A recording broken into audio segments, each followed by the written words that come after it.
What is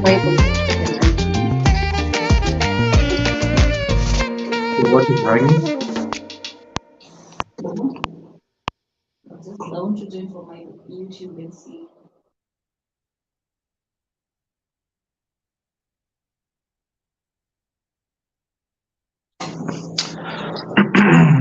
All right. Is there any feedback? Any feedback? Testing 1, 2, 3. I'm hearing some on my phone. What? Okay. Okay. Shall I try and log in again? It won't work. Okay. Oh. All right. Yeah, I always look weird reading from the screen. Are we live? Hi, everyone. Good evening to you all. Um, Thank you for joining our weekly live session. It is now 7:02 p.m. Thursday, the 27th of July, 2023. Happens to be my little baby sister's birthday.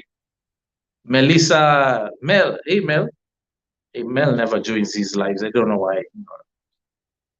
It is said that a prophet has no honor in his own home. But Mel, love you. Happy birthday. I hope you've had a lovely day. And I know I call her my baby sister, but she's 44. She just turned 41 today, so not exactly a baby. And in case any of you have a birthday today as well, God bless you. And many more returns. So let's get started. This week, as usual, it's a question and answer session for your benefit. If you have any questions, pressing issues, confusing issues, let us know. Mike Quino, I see you, present from Nakuru County. Thank you so much for tuning in. I see you're on Facebook. God bless you. We're so honored that you make time, you and everyone else. There's so many of you. I can't even keep up with the name list as everyone joins. Thank you so much, man. What an honor. And in case I'm a new face to you, my name is Solomon Wangwe, the founder, managing director of Goshen Acquisitions Limited, as well as its wholly owned subsidiary, Grand Acres, the best land sellers, the top land sellers, the most trusted land sellers and property traders in Kenya. Unlike agents and or brokers, we only sell what we own. Very important distinction to make. Not that there's anything wrong with being an agent or a broker. We're just not it. What we sell is what we own. And there's many good reasons for that. If you haven't watched any of our videos before, I've explained it in past videos. But that's a brief introduction on who I am. We've been doing this for 11, 12 years now. So we've learned a thing or two about how to buy and sell land safely in the Republic of Kenya. And that's the point of this live session, is to share from our own experiences on a daily basis. This is what we do. It's not rocket science. Anyone can do it safely. And we're here to share the information that we are exposed to. And hopefully you can avoid the very common mistakes that a lot of people tend to. So let's get straight into it. If you have questions, let them roll. We have about an hour. It's now 7:05. I guess now we have 55 minutes. And I'll try to be succinct and cover as many questions as possible. Okay, so I see one here from Tony Kahus. I hope I pronounced that right. Hi, Tony. Thank you for tuning in. Hi, thank you for such an informative discussion you always post for your followers. You're welcome, Tony. Question. A friend of mine in diaspora wants to dispose of a piece of land. It's 0.14 hectares in Upper Hill. It comes with 4 houses used as guest houses. Do you buy such? Thanks. Thank you, Tony. We do not buy properties in Upper Hill at the moment, because if you're going to buy anything in Upper Hill, presumably, because I believe Upper Hill is still the second most expensive uh, square mile, if you will, on the African continent, after one of the suburbs in Johannesburg, South Africa. It used to be Sandton. I found out last week that it's changed, and a neighboring suburb of Joburg just overtook Sandton as the most expensive real estate on the African continent. Upper Hill has been number two for a very long time. What does that mean? If you're going to buy anything in Upper Hill, I actually saw a Has Consult um, index released yesterday, I believe. Just give me a second. I'll pull it up and share the stats with you just for context, right? Where is that? Where is that? Where is that? Real estate. Okay. Has Consult Index. Actually, just received this morning. Where's Upper Hill? Upper Hill, Upper Hill, Upper Hill. So the average price or value of an acre in Upper Hill today, according to the Has Consult Index Q1 of 2023. I'm sure if you Google that, it'll be available. Has are pretty good about disseminating this. They have built a reputation over the years from consistently sharing the data on land prices in mostly in Nairobi. Upper Hill being an important suburb of Nairobi. Price average value of an acre today is 486,500,000 shillings. The most expensive ones are trading today at 550 million shillings. That's about just under, wow, that's just under $5 million per acre. So if your friend is sitting on 0.14 hectares, okay, and this Google has these neat calculators in case you don't want to do the math of conversion. Just for context, a hectare is made of 2.410738 acres. Okay, so 2.471038 acres. Most people just deal with 2.47 or 2.5. Just round it up, 2.5. It takes 2.5 acres to make 1 hectare. So if your friend is sitting on a 0.14 hectare in Upper Hill, that is that's about a third of an acre. Okay, 0.3 something acres. So a third of an acre, assuming the higher 75th percentile of Has Consult's data, as of today, 550 million times 30%, you're going to be paying 165 million shillings for your friend's land. Presumably, the houses on the property are old, which is why they're used as guest houses, would require redevelopment. I am willing to bet that the combined revenue generated by these guest houses, if they're on Airbnb or managed some other way, are nowhere near the yields that you will require on an annual basis to make it a viable investment at 165 million shillings at today's rates. Okay, so what that means is whoever buys a piece of land will probably need to tear those houses down and build as high of a tower as possible to get a decent return, which costs even more money. That is not the space that we're in currently as Goshen Acquisitions or Grand Acres. We strictly like to deal with land development, not vertical development. So horizontal infrastructure and that sort of thing we will do, after master planning, dealing with roads, county approvals for change of zoning or change of user. We'll do power, water, fencing, perimeter fence, access roads, in some cases up to cobblestone standards, some landscaping where it's feasible, but that's as far as we would go. That's a completely different business model for a business like ours to buy a third of an acre in Upper Hill at today's prices. That's not for us. So that's my long way of saying no. I just needed you to understand why I would say no. And my advice is that your friend should probably talk to existing developers or someone who has ambitions to get into vertical development of property. That would be the best bet, and all success to them. Thank you, Tony, for that question.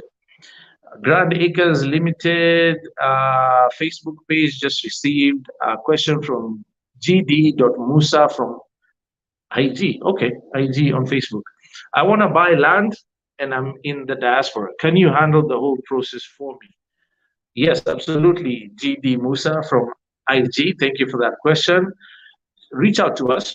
Our WhatsApp number, probably the easiest one for you to use to communicate with us or get in touch with us, is 07 000 1001. Again, that's 07 000 and one of our team members will get with you and try and find out how best we can serve your interests being in the diaspora. So karibu sana. Just incidentally, in case you're wondering if we have any diaspora dealings or if we serve any diaspora customers, roughly 50 to 60% of our customers are actually diaspora. So we have tons of experience serving you appropriately. So reach out and we'd be honored for the opportunity.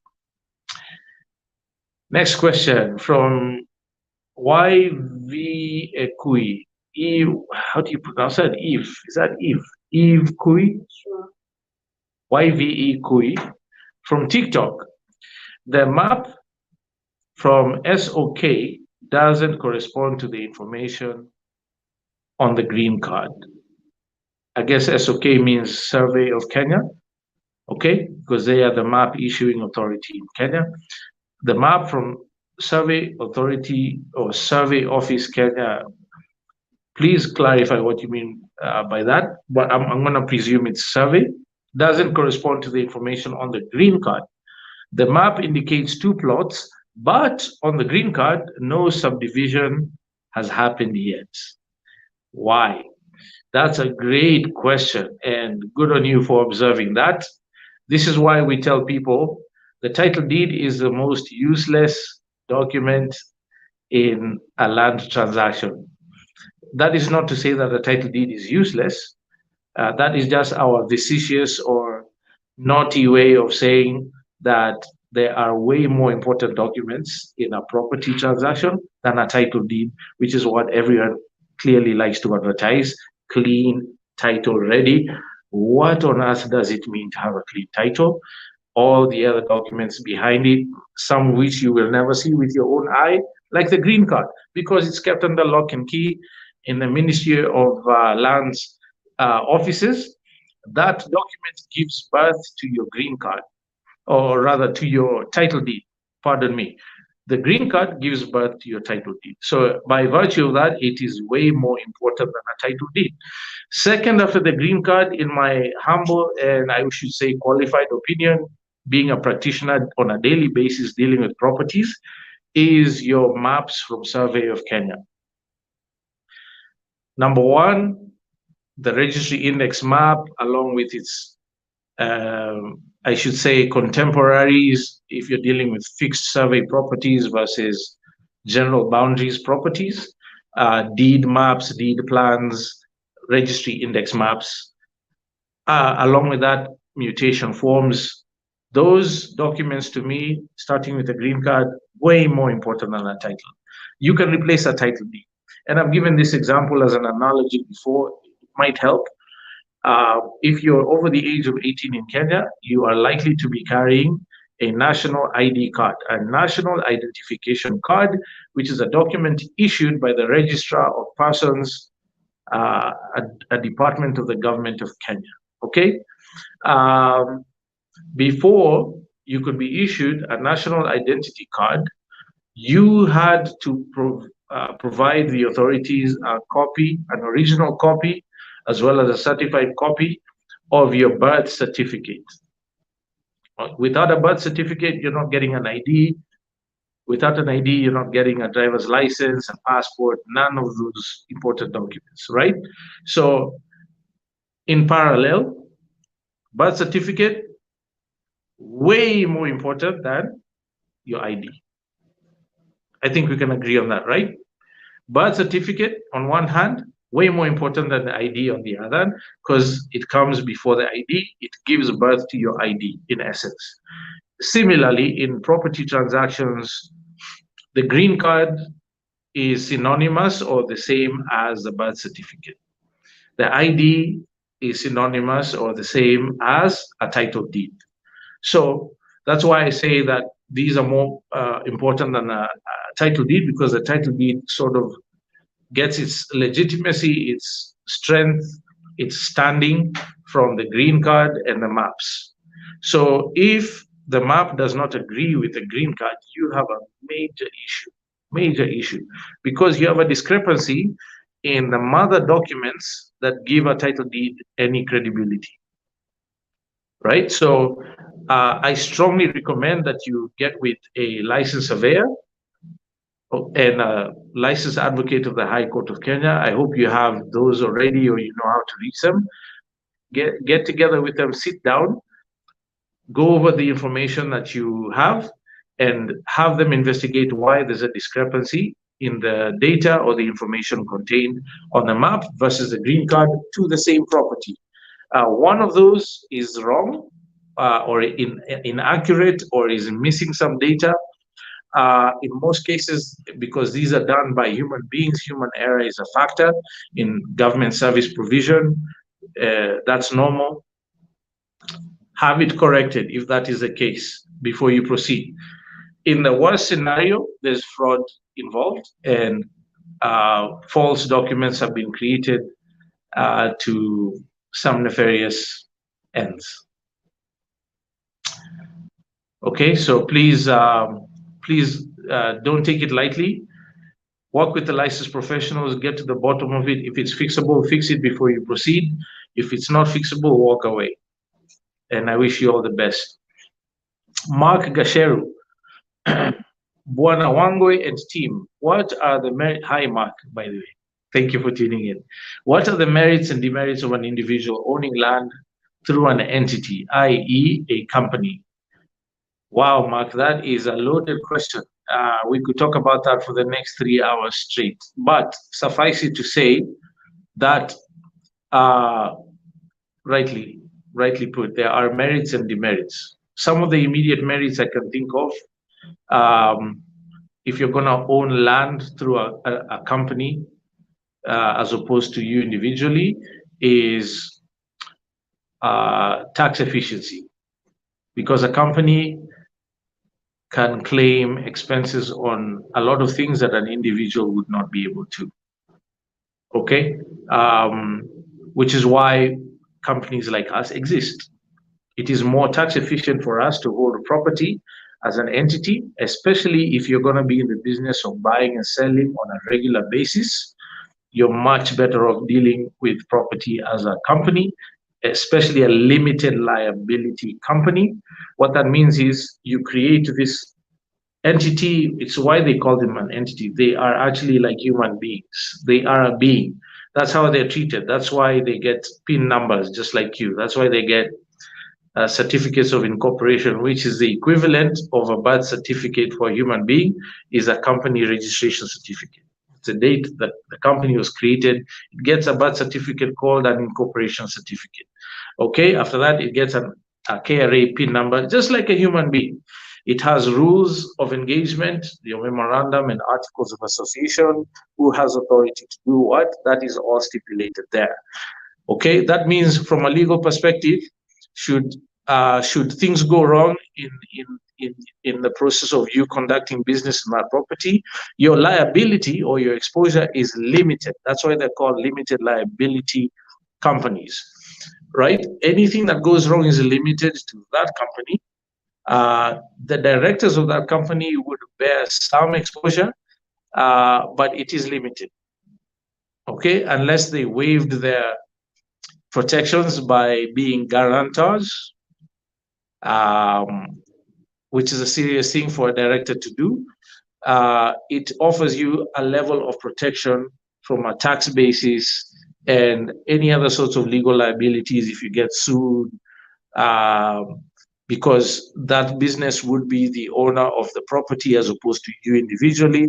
So, for instance, if you borrowed from another bank as an individual, right? If you borrowed as Mark Gasheru from Bank A, and then you borrowed from Bank B as Mark Gasheru Limited, for instance, and Mark Gasheru, the person, defaults on their personal loan to Bank A cannot come for the property owned by Mark Gasheru Limited, because that's considered to be a different entity. Legally speaking, they're different people. Obvious merits there. Okay, and there are many, there's many others, including ability to incorporate partners or co-owners almost to a limitless basis without needing to change the ownership details on the document. You could issue shares, you could invite others to invest with you in the ownership, the development, the management of that property. If you did that as an individual, you would every single time need to change the details on that title deed. Whereas as a limited company, you change the details on the shareholding roster or shareholding list, which is done at the company registrars, and you don't have to deal with worrying about Ministry of Lands and land control boards and getting new title deeds every single time. It's a lot more efficient. Some demerits, real quick, for me would be costs. You have to file returns on an annual basis. So um, there's a managerial cost involved with owning property as an entity as opposed to an individual.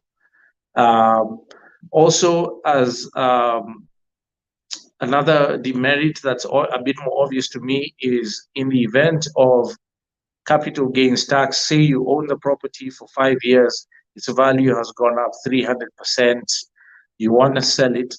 As an individual, if you were living in that property, it was a primary residence, and you can prove that by providing light bills, water bills, utility bills, maintenance costs, blah, blah, blah, then you would potentially be exempt from paying capital gains tax on any profits you make from selling that asset. And today, the capital gains tax is at 15% of your profits. That's quite significant. Okay, whereas as a business, it's virtually impossible to get exemptions on capital gains tax. So these are some of the merits and demerits we could talk about. You probably need to consult a tax advocate to help you think through this, depending on your specific goals for owning that property. Is it for rental income? Is it for farming? Is it to live in? Is it to develop on? All these goals will mean that you need to structure your ownership differently and very specifically. And exactly which way will depend on the advice that a tax advocate can provide you, or tax experts, tax lawyers, that sort of thing, auditors.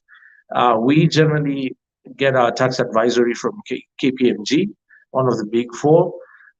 They're not as costly as people imagine, and generally you'll get the best advice out there. There are also very strong tax advocates, tax lawyers.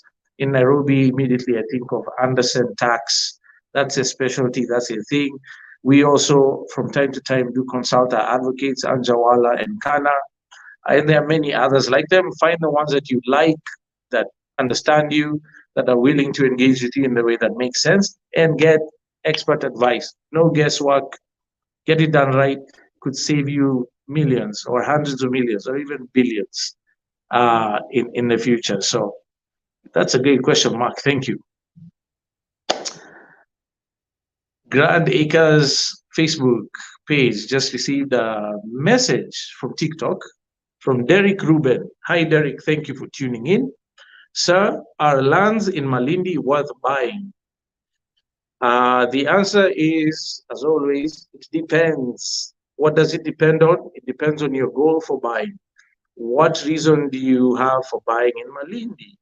What is the zoning for that piece of land in Malindi relative to your goal for buying it? What is the price? What amenities does it come with? What are your long-term goals and intentions? All these things count. There is no black and white answer. You need to give me more details, Derek, so I can answer you a bit more meaningfully. And in case you haven't done so yet, to assist you in your land buying, land ownership journey, please go to our website. There's an absolutely free resource, a checklist we prepared for customers or Kenyans just like you. It's called the 9 steps to land buying, safe land buying in Kenya. Step number one is define your goals. Determines everything else from step 2 to 9. So please go to our website. It's www.grandacres.co.ke. Download it for free, and you'll be on your way to making reasonable decisions about whether or not it is worth your while buying land in Malindi. Okay? All the best to you. All success. As we say in the office from today, wishing you grand acres. Okay? Next question. Ahadi Group. Hey guys, I was wondering where you are. Yeah, if I don't see Ahadi Group when we tune in, things are thick. Um, Thank you for tuning in as always. We appreciate you guys. And your question is, hi Solomon, how much does it cost to create a holding company that I can transfer my land to before payment is done? Okay, guys, so what do you mean by before payment is done? Are you referring to payment for creating the holding company or payment for the land that you want to have transferred from your buyer? Just clarify that for me. In terms of how much it costs, honestly, guys, it depends on who you use. It's always safer to use advocates. They will ask you a set of questions that will determine what sort of company you should be registering, particularly with regards to the memorandum of articles and association, rather than go with the templates that the company registrar has provided on their portal.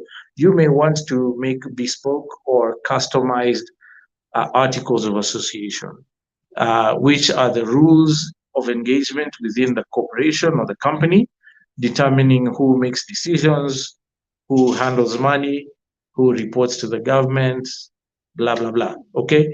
That whole process, different lawyers will charge different amounts. Okay, and the differences can be very dramatic. So I see your follow-up question here that the land that we want transferred from the buyer, okay, from the buyer. So how much does it cost to create a holding company that I can transfer my land to before payment is made to the buyer? Yeah, that'll depend on the lawyer you're using. I think on average, we pay between 35 and 50,000 shillings to the advocate to help us get that process done. It begins with reserving the company name, and company registrar requires you to submit at least 3 different company names for consideration. They will reject all or some and let you know which ones are good. And usually the one that passes through, they will basically presume you're going to go with that. And then your memoirs, blah, blah, blah. If you want them customized, advocates will help you with that. And up to producing your certificates of incorporation and also getting your KRA PIN number and postal address. If you're going to appoint a company secretary, who are they? What is their address? And that sort of thing. So it depends. Talk to your advocate, negotiate always. Nothing wrong with asking for a discount. Always ask for a discount. But it's not too expensive. I'll put it that way. Especially if you're gonna hold the land in common with other parties, it's well worth the extra cost. And you'll be in a good place to own that property efficiently. Thank you, Ahadi Group, as always. Next question, Mugira Kimathi. Hello, Mugira. I hope I'm pronouncing that right. I notice you put a lot of effort in your digital marketing. How important is it for your business? I haven't come across any of your ads outside the digital space. Is it your only marketing model? Thank you, Mugira, for noticing our efforts in the digital marketing space. Yes, it's quite deliberate. It's always been that way. I'm always contrarian in terms of how to reach the right customer for Grand Acres and Goshen acquisitions. I generally prefer the digital space because we can be a lot more surgical as far as targeting the right people, the right demographic, if you will. Over the years, we have sort of learned and continue to learn the personality or the profile of the human being that we best connect with. Meaning, the average traits of all our customers will be between a particular age set, income group, gender, location of living, and such. That you cannot do on traditional media. I think of traditional media like television, radio, newspaper, magazines. Those are like shooting a shotgun. You pull the trigger on a shotgun, and the pellets go out in every direction. You might hit your target, you might not. And the idea is, you just shoot as wide as possible, and hopefully you hit something. Whereas the digital space is very surgical, it's laser sharp in some instances. I can determine exactly what type of person will see my ad on which platform. And in that way, I can measure the return on investment for every dollar I spend, boosting, especially if I'm going to boost it as opposed to dealing with organic reach. So yes, we are very deliberate about investing heavily in our digital marketing, and it's virtually impossible for you to find anything outside of digital. I'm not saying that we never will. It's just that for us at this stage of our growth as a business, the digital space is a lot more efficient. We get much better bang for our buck, if you will. Thank you for that question. Next one. Bruce Lee Rambo. Wow, that's a good one. Bruce Lee Rambo on TikTok. You guys should get awards for your handles. Can you buy from Grand Acres in installments? Yes, Bruce Lee Rambo. You can chop up the payments. See what I did there? Give us a call, send us a message, and we're happy to discuss an installment plan that might work for you. If we can handle it, why not? We don't like to offer blanket installment plans that we advertise to everyone. So, we deal with that on a case-by-case basis. So if you really want something that we are offering on the market, we don't want you to miss out just because of small discrepancies on your cash flow schedule as opposed to our collection schedule. So give us a call. Let's see if we can work on something. Okay. Thank you, Bruce Lee Rambo. How do you pronounce that name? IUIEH. IUA? Man, okay. On TikTok, whoever you are, that's very creative. Do you have land in Kisumu and its environs to dispose of? Not yet, EUA on TikTok. We're constantly scouting for new opportunities, particularly on the lakeside or at the lakeside in Western Kenya. A lot of our customers do hail from that region and have asked us for something on that side. So we're actively looking. I've looked at a few. Kisumu is particularly difficult. Lots of fraud happening in Kisumu. I was shocked to learn that actually.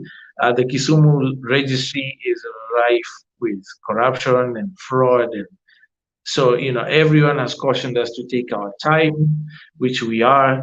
And true enough, we have kissed a few frogs so far. We haven't lost money, but we've looked at a few things that didn't quite check out on the due diligence. But we continue to look, and as soon as we find something, We will let you know. We will let everyone know. So thank you for that question. JJ on TikTok says, give us an estimate cost of consulting. JJ, what would you like to consult on? That'll be helpful. Help me help you. Uh, what sort of consultation are you looking for and from whom? Okay. Someone on TikTok is asking, Solo, are there lands for comrade budget? Comrade, comrade. Okay, comrade, my fellow comrade. The last time I was a comrade was more than 25 years ago. But that's a good question. Yes, there are. We have a few comrade customers. Give us a call if you like something that you've seen that we have. Give us a call, and we'll discuss your budget. If we can handle it, why not?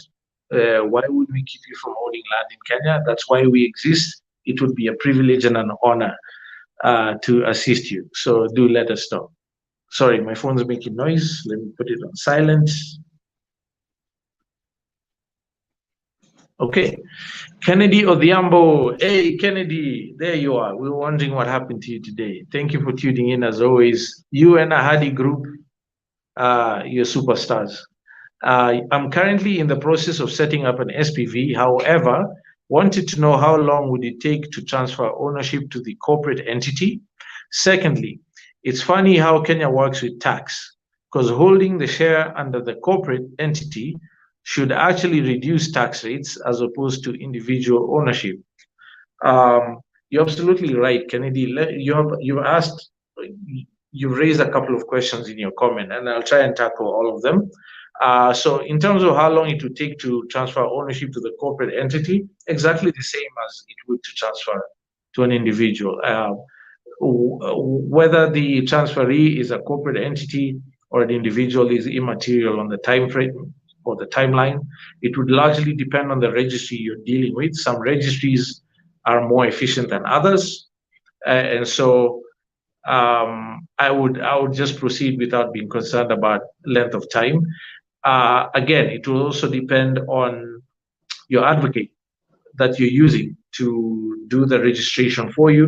Some advocates are more efficient than others. So even if you're dealing with an efficient registry like Nanyuki, in our experience, is quite efficient. If your lawyer is not changamkad, it could take long for no reason because he doesn't send the clerk or he doesn't want to make the trip to Nanyuki from Nairobi if he's based in Mombasa. How many times is he going to make the trip to Nanyuki to follow up? Does he have contacts there? Does he have clerks that he can work with? Blah, blah, blah. All these factors determine length of registration as opposed to what entity is a transferee. That's number one. In terms of tax, you're absolutely right. The reason businesses are incorporated ideally is to reduce tax liabilities, and in many respects it does. So while it is easier for an individual, for instance, to get capital gains tax waiver as opposed to a business, the business can claim expenses on a lot more than an individual would. Office rent, fuel, if they're leasing a vehicle, that is claimed as an expense related to the management or ownership of that property. Staff costs, insurance, blah, blah, blah. So companies can beef up their expense list a lot more than an individual could. Okay, so I feel like there's a give and take there. You just need to determine which of the two is most suited to your goal of ownership. For us, it's a no-brainer. If I did this as an individual, it would be a mess. Big fat mess, and the exposure to liability would be through the roof. Whereas it's a lot more manageable as Grand Acres Limited or Goshen Acquisition. So Talk to your tax advisors, explain your goals in as detailed a manner as possible. Think of your tax advisors and lawyers as or like doctors. If you go see a doctor, you don't hide any symptoms because you want help now. You want the pain to stop. You want to avoid the issues with your health later. So you tell them everything, even the stuff you wouldn't admit to yourself in the toilet quietly. Right? You tell your doctor everything because you need help. That's how you need to deal with your advocate, especially when you're getting tax advice, tax efficiency type situations. Explain everything, and they will help you craft the most efficient way to go forward. So, hope that helps, Kennedy, and all the best to you. Wishing you grand acres. Ken Mulunda. Hi, Ken. Thank you for tuning in. Your question is Kili Point sold out? Yes. I'm sorry, Ken, maybe not the news you wanted to hear, but it's great news for us. We actually celebrated that um,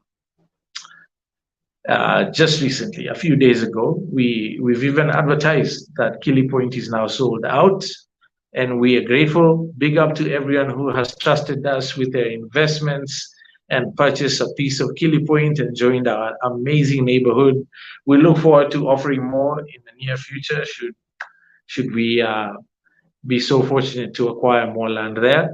But Ken, we have lots of other amazing inventory for you to check out. Just go to www.grandeacres.co.ke and see what else we have available. If anything piques your interest, reach out to us, send an email or WhatsApp at 0700010001, and we will get you situated somewhere within our amazing communities and neighborhoods.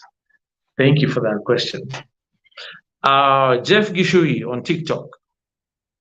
Hi, how can I meet you guys? I have a 22-acre piece of land near Sleeping Warrior, Gilgil, to sell. Jeff, thank you for that question. Just send us a message on WhatsApp 0700010001, and we can set up an appointment. You're welcome to visit us at our offices located on Riverside Drive in Lavington, Nairobi, which is where I am seated right now. We have very nice offices. We'll offer you coffee and tea and even some tasty pastries that we have on the property. Karibu sana. We'd be honored to meet you and see if we can make something happen. Dawn on TikTok. Hi, it's Kennedy. I want to start a company for buying lands. Is it a good idea? Where can I start? Dawn on TikTok. I guess your name is also Kennedy. Thank you for your question and for tuning in. Absolutely. It's a great idea to start a company for buying land and selling, presumably. Obviously, I think so. Otherwise, I wouldn't be doing what I'm doing, including being on this live session right now. So just make sure it's your passion that you truly, truly love to do it. Otherwise, it will chew you up and spit you out faster than you can say, what? It's not for the faint of heart. Kenya is not a joke. Business in general is not a joke. Now, starting a business in Kenya, in the land space, that's a triple whammy. I can tell you that for free. So make sure it's something you truly are passionate about. Ideally, something you are convinced is your calling, like it is for us. In the meantime, I would say it's a great idea. Where can you start? Defining your goals. As always, what's your goal for starting to buy land? Is it for yourself? Is it to trade, buy and sell to make a profit? Is it to develop? Be clear about that. And then go see yourself a licensed advocate to help you register the business and register correctly. Because if you start off wrong, you could screw yourself over proper in the future. That includes your tax classification. Are you a land trading company? Are you vatable? Are you not? All those things are very critical when you're setting up the business. So get the right competent advisors to help you. Licensed advocate, good place to start. And I think you will learn the rest as you go. and I'm available. Send a message 0700010001. Happy to share my learnings along the way, and wishing you grand acres. Yeah, all the best, man. Ken Andika on IG. Do you do joint ventures with landowners to sell land? Yes, Ken, we do from time to time. Not as often as we would like because joint ventures can be hell. If you pick the wrong joint venture partner, no, thank you.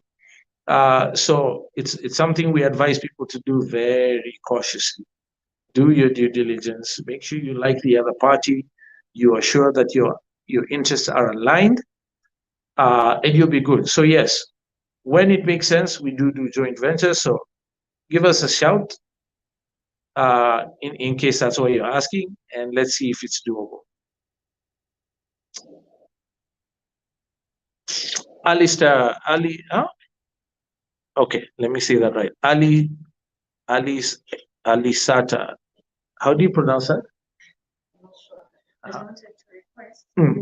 request that is on IG Yeah. to kindly share their questions on the question tag, the place where there's a place they can put on the question so that we don't have to. Just come here and tell them instead of me screwing up the instructions. Hey, everyone, this is Gladys, one of the amazing team members at Grand Acres. She has an instruction for those of you on IG. Go ahead. So if you're watching us from Instagram, kindly share your questions on the questions tab so that we are able to find your questions quickly. Since there's a lot of you coming into the live, so we are unable to keep scrolling and getting your questions quickly. So kindly share your questions there and we'll answer them ASAP. Thank you. Thank you, Gladys. In case you guys think doing this is just a question of turning on my camera and making it face me and talking, it's not. I have 4 phones on right now. There's 5 people in the office with me this late, running all sorts of things to make sure that I can do this successfully. So that's why Gladys is here. So I hope you've understood what she's saying. So Alia Sata from IG, forgive me if I butchered that name. Your question is, I heard in Amboseli there is a group known as Amboseli Land Owners Association who bring issues regarding fences due to the fact that the land is in the larger Greater Amboseli ecosystem. Aliseta from IG, okay, part 2 of your question is, so can they stop the fencing process? I don't know. I've never heard of the Amboseli Land Owners Association. We have been investing around that corridor for 12 years and I've never heard of them. Some of our customers have fenced, some of our neighbors have fenced, and we haven't had any issue. But that is probably due to the fact that we are not in the feeder corridor, right? So I think people mistakenly use Amboseli ecosystem as being synonymous with a wildlife feeder corridor for Amboseli into Tsavo. Okay, those two are not the same. The Amboseli ecosystem goes beyond the feeder corridors because it also takes into consideration the rights of human beings who live within those areas. So perhaps you can be a bit more specific about the zone. We haven't experienced that, but that's probably because we're not in the wildlife feeder corridor. We are in the ecosystem, so we are subject to the Amboseli Ecosystem Management Plan 2030 stipulations on what materials to use. For example, when you're building within that zone, material choices, you cannot go more than ground plus 1, for instance. The county may also have their own set of restrictions because of your proximity to the Amboseli, or if you're within the Amboseli ecosystem, like you cannot develop more than 20% of your land, meaning you cannot have buildings cover more than 20% of your site. You have to have it mostly green to protect the ecology and so on and so forth. So there's a lot to sort of digest there, but I haven't heard of this happening where we are in Imbuko. but I wouldn't be surprised if we're talking about the feeder corridor as opposed to the larger ecosystem. Okay. Speak Swahili today. Hello, Solomon. Glad to make it for this live today. We're glad you have made it too. Are there regulations around fencing of land? I see a lot of mesh fencing instead of stone wall fencing on properties. Are there rules around this? Yes, it would depend on the county that you're in and your location relative to other important ecological concerns, right? So you need to engage with a specific county because in most counties you need permits to put up fences, especially if they are permanent fences. You have to pay the county a permit fee, you have to submit drawings, working drawings by your designers, contractors need to get permits, blah, blah, blah. So it would depend. It varies from county to county. The question of whether it's wrong to use mesh fencing versus stone, I don't think so. Obviously, mesh fencing is a lot cheaper than stone fencing, which is, I suppose, is why most people will go for mesh fencing. But as far as the restrictions are concerned, it would vary from county to county. So just engage your county and see what they say, and do what is most appropriate for you and doable for your pocket. Cool. Thank you for that question. It's now 7:52. We have 8 minutes. Man, time has flown today. So let's cover as much as we can. Speak Swahili today, Goshen. So you have land outside of Kenya, other parts of Africa, for example, UG, Zambia, South Africa, etc.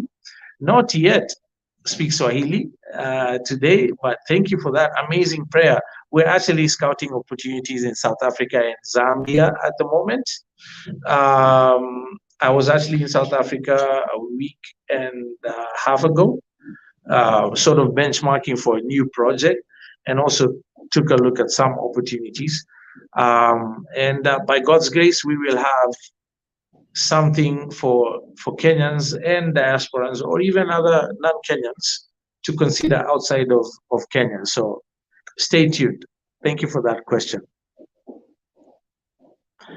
Aziza Satawali on Instagram. Solo, Big Mo here. Hey, Big Mo, how are you? Just a heads up, I'm still waiting on your response about Imbuko 5. Just hit me up on email. Okay, Big Mo, I'm sorry I haven't seen your email about Imbuko 5, but I will do so this evening before I go to bed. Michael _ 5091 on Instagram. How do I get in touch with you for mentorship? Thank you, Michael, for that question. Mentorship is not something I offer at the moment, at least not on a one-on-one basis. That's a very heavy responsibility for one to take, and also a very serious undertaking for the mentee. You also have to make sure that you're ready to be mentored. So, in my view, and in my experience, true mentorship requires a level of submissiveness to your mentor that most people on the planet today are not willing or ready to do. That's one. And also, the mentor needs to qualify. And with all due respect, I do not sum myself up to be qualified yet to offer that sort of mentorship. But we do engage people in conversations from time to time. We're shooting, for instance, another set of episodes for the Tea with Pius and Solo. In case you haven't caught that, just go to YouTube and Google the Tea with Pius and Solo, where we discuss our life experiences. Pius and I are in our mid-40s now. We have experienced some life. We've felt enough pain. We've had some success. We've made mistakes. We've learned from some of our mistakes, and so we're offering our opinions on all sorts of issues with young folk on camera. We're shooting an episode tomorrow, or a few episodes tomorrow. So in case you're available in Nairobi, send us a message 0700010001 if you'd like to be part of the live audience. You're welcome to join. We don't charge for that yet. So take advantage in the event that you are in Kenya. And thank you for asking.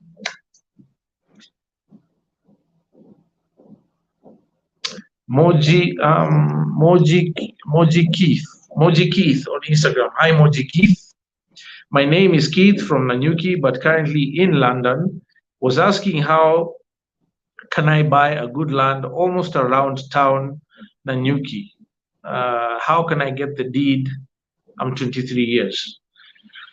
Thank you for that question, Keith.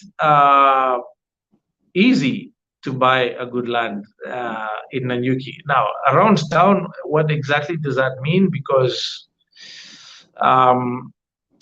everyone and their show today is marketing land in Nanyuki. We've been doing it since 2012, 2013. But a lot of people have since discovered Nanyuki and have fallen in love with the Nanyuki that we fell in love with in 2012, 2013. And so a lot of people, circles, companies, individuals, brokers, landowners have property available for Nanyuki. So it's actually a great time to buy land in Nanyuki because a lot of it is available. But depending on your specific goal and your taste, you want to be specific about where exactly in Nanyuki. And also, a lot of people call places Nanyuki that are technically not Nanyuki. Nanyuki town occupies a very small swath of land. I know people who market land, halfway into Rumuruti as Nanyuki, which is dishonest, to say the least. So be specific when you're talking about. When you're talking about around town, where exactly are you talking about? Nanyuki CBD? Are you talking about after town towards Meru? Are you talking about towards British Army base? Are you talking about Opajeta? Are you talking about Muthaiga? Because Nanyuki does have a Muthaiga. Muthaiga is the most expensive part of Nanyuki today. I've seen prices as high as 30 million shillings for an eighth of an acre. In Nanyuki CBD and in Muthaiga, I've seen 30 million shillings for half an acre. I was just offered one recently in a group, or rather I should say I saw one offered in a group I am in on WhatsApp. I think it's a quarter of an acre, currently on offer for 17 million. Okay, so in other parts of Nanyuki, you can buy as low as 500K per acre. So when you say around Nanyuki, you need to be specific. That will determine your budgetary concerns and considerations. As far as how you can get the deed, download our checklist, 9 steps to safe land buying in Kenya. It's on grandacres.co.ke. Find the tab that says Grand Acres Checklist. Download it for free. It'll guide you very specifically from step 1 to 9 how to hold your title deed without fear of something having been done wrong along the way. And you're 23 years old, which means from when you turned 18, you should have been buying land. So you have 5 years to catch up on. And congratulations for even thinking about investing in land. And I wish you grand acres, truly. All success to you. Thank you for that question. It's now 8 p.m., ladies and gentlemen. I want to say thank you to all of you. I see one last comment here from Dan Joroge on TikTok. Dan says, I just did my official search on Imbuko 5. It's clean. Grand acres all day, any day. Thank you, Dan Joroge, for that amazing endorsement. And yes, we don't do dirty stuff at Grand Acres. Goshen acquisitions, not worth it. It's a sacred honor to serve every single individual that comes to us and is looking to make an investment in Kenya and own a piece of their country. So we don't muck around with that stuff. And that was a very timely. I promise you, we didn't pay Dan to say that at the end of this live. That was perfect timing, Dan. I might give you a discount for that. Don't tell accounting. But I thank you all so much for tuning in. What an honor. We look forward to having another session with you next week. We might have two next week, actually. So look out for the announcement on that, because we never have enough time to answer all your amazing questions for just an hour once a week. So we're increasing to 2 days. If you have questions that were really pressing that we either missed or didn't get to, please forgive. It's not intentional. You can WhatsApp 07 0001 0001. Again, that's 07 0001 0001. Just have a note there that's super urgent. I will make a point of reaching out to you directly to answer your question between this evening and tomorrow evening, and see if we can answer your pressing question before next week. Otherwise, God bless you all. Have a blessed night and grand acres to you all. They say music is a universal language. Na since kila mtu anaspire kununua land safely, wacha tuwapatie a musical grand acres checklist ya kununua shamba kwa hii country bila wasiwasi. With me is none other than the land connoisseur himself, Mnati bila dreadi, Teddy wa mashake.